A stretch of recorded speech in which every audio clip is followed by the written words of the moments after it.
one completion for one attempt in 2 games. 2019, his most play in college. So we're 3 years removed now, 2 years removed. 16 games, 192 completions out of 286 attempts. That's 65% completion, which isn't great in college. Let's be real. Mac Jones had a 74% completion rating in 2020. So about a 10-point difference, right?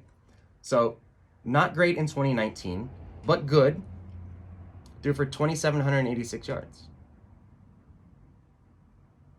That's not a ton of yards in college, right? I mean, that's not a ton of yards in the NFL, let alone college. In college, you can usually air it out more, take advantage of poor defenses. Now, I'm not going to make the parallel college NFL, stats comparatively. That's more nonsense. But I'm saying it to say that compared to Mac Jones, who threw for 4,500 yards in his first, in his big season, which is technically his second big season because he played 11 games in 19, 13 in 2020, 16 games in 19, Trey Lance threw for 2,786 yards. But he's shown ability. He's shown that he has a ceiling. He's shown the potential to learn and grow and improve. 2020. Again, 2020, a lost year for all of us.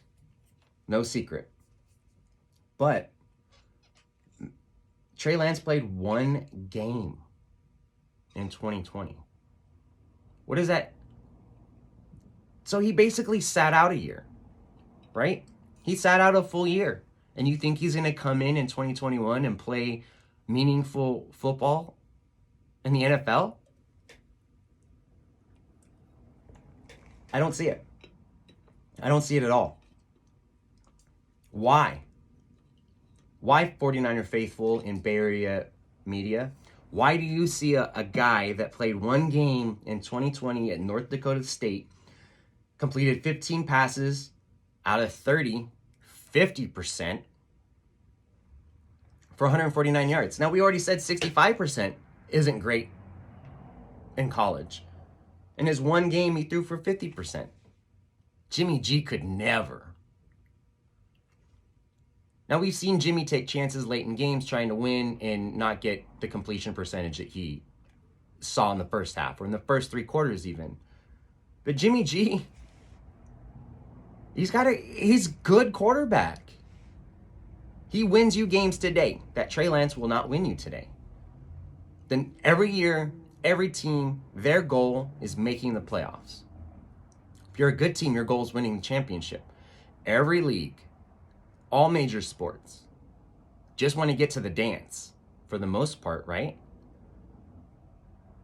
Now, maybe expectations were too high for this Niner team. I am not only a broadcaster, an analyst, somebody who sees things objectively. I am also a fan, and that's no secret. But I can put my fandom aside to say things and have takes and analyze stuff. I don't need to always be looking through my fan lens. Were my expectations high? Absolutely, I'm a fan. I want my teams to win it all every year. That's what fans do. That's why we cheer, right? But I can see that this team just isn't that good right now. The defense isn't playing well. This defense has been decimated by injury in the secondary and even up front. Azeez Al-Shaair got hurt. And he had flashes of being good there in the middle with Fred Warner. Dee Ford hurt. But, I mean, this team just isn't a Super Bowl winning team right now. Oh, well, then put Trey Lance in. They're not out of the playoffs. Remember? I said every team wants to make the playoffs. Really good teams want to win the championship. This isn't a championship team. It's on the outside looking in, being a playoff team. Half game back from the wild card today. Jimmy G still gives you the best opportunity to win today. Trey Lance will give you the best opportunity to win in the future. Get it through your heads. Why is that so hard?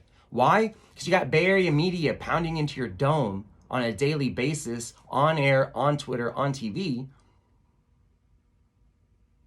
And it's hard for you to gauge expectations, to gauge where your expectations should lie. And you should not expect Trey Lance to play and ball out in 2021. Not after one game in 2020. I mean, a total of 19 games in college at North Dakota State. It was always the plan to play Jimmy and sit Lance. Period. They told you that's exactly what was going to happen in preseason. Was there an outside chance that Trey Lance could have balled out in training camp and taken the job from Jimmy? Yes. That was always a possibility. But it wasn't likely. Yet you have Bay Area media guys run the morning show. We're at the first practice. Oh my God, Trey Lance, start Trey. Quit it. He was never going to start week 1. I said it at the end of last season. I said it at the draft. Jimmy Garoppolo is your QB1 in 2021, week 1. And I also said, health determining, he would be your starter all year. He didn't start one game. Why? He was hurt.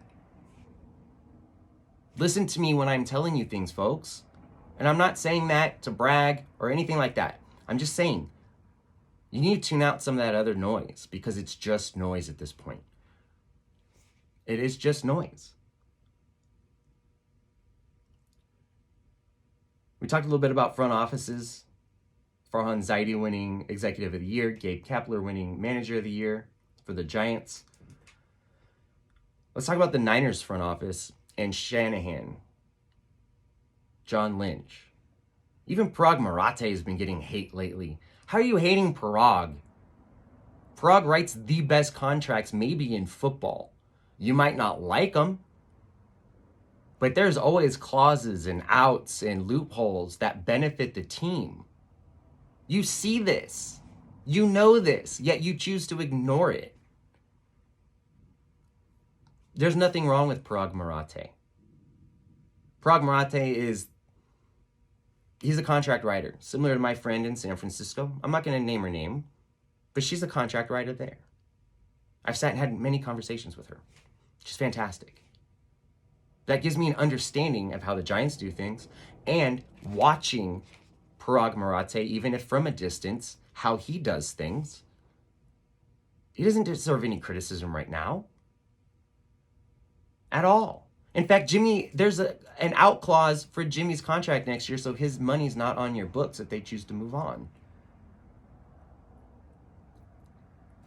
49ers should go after this guy. The 49ers should go after that guy. The Rams just signed OBJ. They kicked the tires on Tom Brady, on Kirk Cousins, blah, blah, blah. Insert name here. Shoulda gotten, shoulda, coulda, woulda. Dude, stop. Again, like I said earlier, you better sharpen up that resume, homeboy. You want these guys on hot seats? Then submit it. Go get it. Go get that job. I blame the media. The media perpetuates a lot of this coulda, shoulda, woulda, get this guy, get that guy. Yes, the Rams got Von Miller and then got OBJ in the last, week and a half, 2 weeks. Von Miller still hasn't suited up. OBJ hasn't practiced with the team. So we haven't seen these moves work. Does that say they won't? I can't say for sure. But look at the Lakers. Signing all these big names, it's not working. You're signing the name on the back of the jersey and assuming fit, assuming that it's going to work. Now, the NBA is different. Fit is a lot more crucial. But we're seeing it. We're seeing it now. LA teams, Dodgers, Lakers, Rams, they sign big names. They have to. It's LA. Glitz and glam and Hollywood. You got a lot of stuff you have to compete for. They got a brand new stadium in LA. They need to fill seats. They need to make splash moves.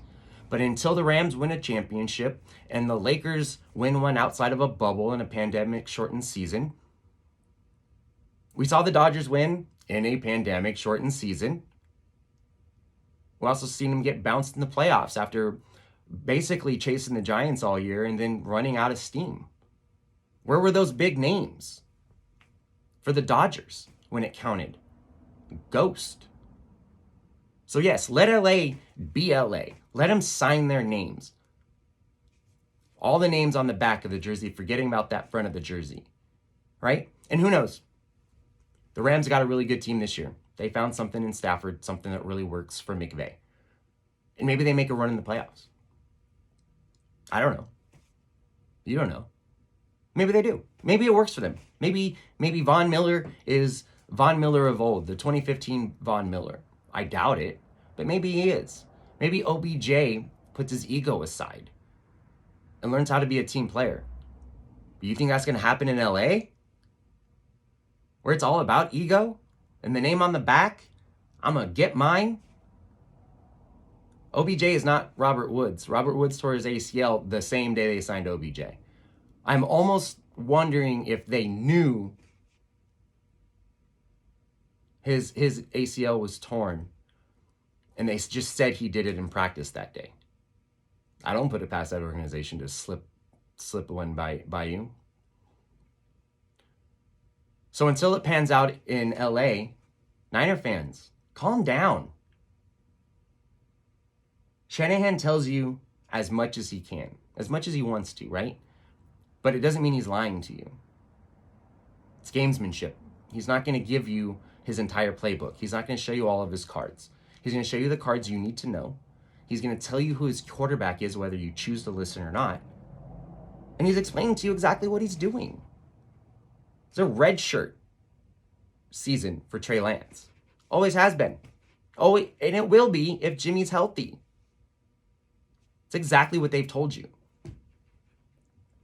Now, the Niners aren't mathematically out of the playoffs. They're not. They're a half game back. Do I think they're going to make it? It's not looking good. Tonight is a pivotal game.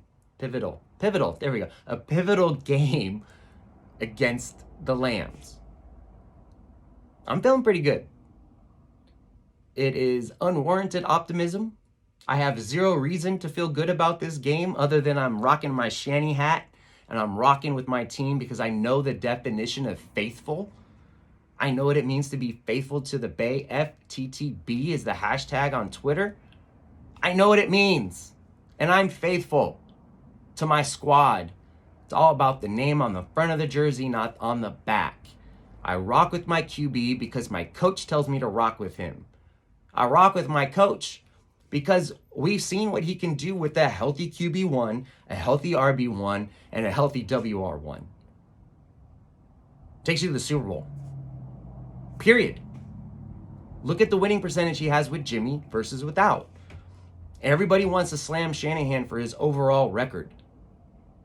Beathard and Mullins trotting out there for a lot of that. Like, seriously, what record do you expect him to have? No head coach in the National Football League missing their starting quarterback for as much time as Shanahan has would have a winning record. Period. End of story. That's just it. Point blank. So Shanahan's record overall, there's nuance. There's nuance to all of this. There's nuance to Jimmy not having Kittle to throw to and not having him to block on the line. There's nuance to this offensive line. I mentioned it. Not as good as it says on paper. Trent Williams has been suspect at times. He's also been fantastic at times. But that whole middle and right side of the line is suspect. Yeah, Alex Mack under center. He's had his moments of really bad football. Brunskill, McGlinchey, there's injuries. It hasn't been good on the right side. And their blitz protection hasn't been great. Guys are getting to the quarterback.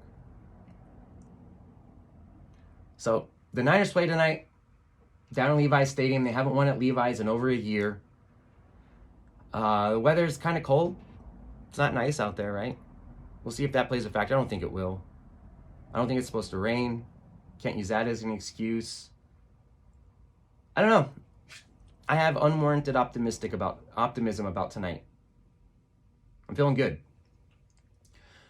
But I'm feeling even better because when we come back, we get to talk a little Dubs.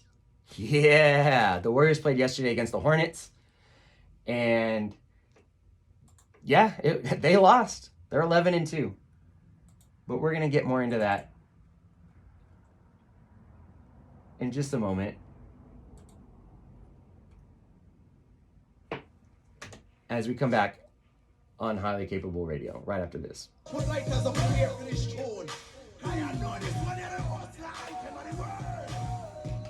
Again, shout out 40. Happy birthday, Unc. Number 57. Many, many blessings to you and the fam.